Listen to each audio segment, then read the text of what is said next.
ज़हारा हमेशा से अपने बेटों की खुशियों और उनकी ज़िंदगी के अहम फैसलों पर अपनी मर्ज़ी मुसल्लत करती आई है। इसे अपने बच्चों की ख्वाहिशात से ज़्यादा इस बात की फ़िक्र रही कि लोग क्या कहेंगे, ख़ानदान में उसकी इज़्ज़त कैसे बरकरार रहेगी और माशरा उसके बारे में क्या सोचेगा। लेकिन अब हालात तेज़ी से बदल रहे हैं। इसके बेटे आहिस्ता आहिस्ता ये समझने लगेंगे कि अपनी ही माँ की ज़िद और गलत फैसलों की वजह से वो अपनी ज़िंदगी की खुशियों से दूर होते जा रहे हैं। यही एहसास उन्हें पहली बार ज़हारा के सामने खड़ा होने पर मजबूर करेगा।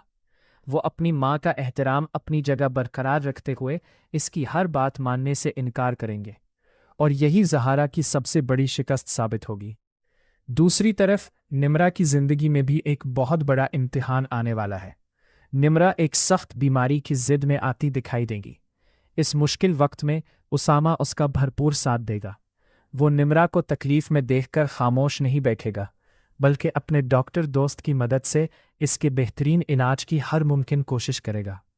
उसामा की यही बेलौत मोहब्बत, फ़िक्र और हमदर्दी निम्रा के दिल में इसके लिए मोहब्बत और एहतराम को मज़ीद गहरा कर देगी।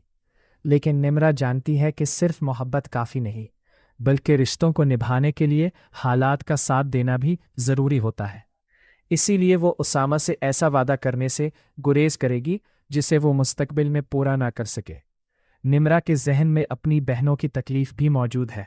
वो जानती है कि ज़हारा की सख्त सोच और गलत फैसलों ने पहले ही उसकी दो बहनों की जिंदगियां मुतासिर की हैं।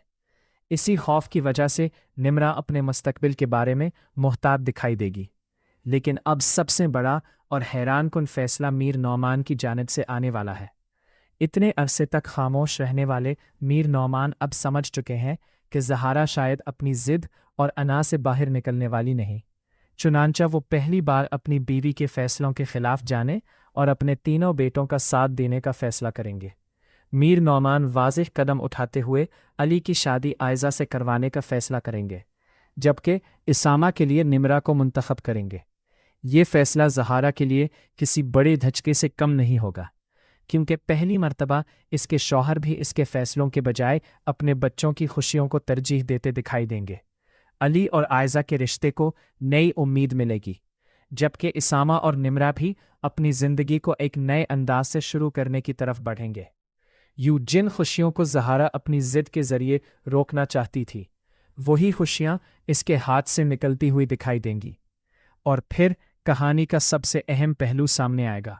ज़हारा जिन लोगों के सामने अपनी अना और इख्तियार का इजहार करती थी, वक्त के साथ वही लोग के फैसलों पर सवाल उठाते नजर आएंगे। इसे एहसास होगा कि दूसरों की जिंदगियों को अपनी मर्जी के मुताबिक चलाने की कोशिश में इसने अपने ही घर के रिश्तों को कमज़ोर कर दिया। ज़हारा दूसरों को तन्हा करने की कोशिश करती रही, लेकिन आखिरकार इसी के फैसले इसे तन्हाई की तरफ ले जाएंगे। इसके बेटे अपनी अपनी जिंदगियों में खुशियां तलाश कर लेंगे, जबकि ज़हारा अपने ही घर में अपने फैसलों के नताइज का सामना करती रह जाएगी। नाजरीन, अब देखना यह है कि क्या मीर नौमान वाकई ज़हारा के खिलाफ जाकर अपने बेटों की खुशियों का साथ देंगे? क्या अली और आयज़ा की शादी मुमकिन हो पाएगी? और क्या उसामा अपनी मोहब्बत निम्रा को हासिल कर सकेगा? सबसे बढ़कर सवाल यह है कि जब ज़हारा को अपनी गलतियों का एहसास होगा, तो क्या इस वक्त तक बहुत देर हो चुकी होगी? आपको ड्रामा बेटी का घर कौन सा की ये पेशरफ्त कैसी लग रही है? क्या मीर नौमान का ज़हारा के खिलाफ जाकर अपने बेटों का साथ देना दुरुस्त फैसला होगा? अपनी राय कमेंट सेक्शन में ज़रूर बताएं। वीडियो को लाइक करें और चैनल को सब्सक्राइब करना ना भूलें।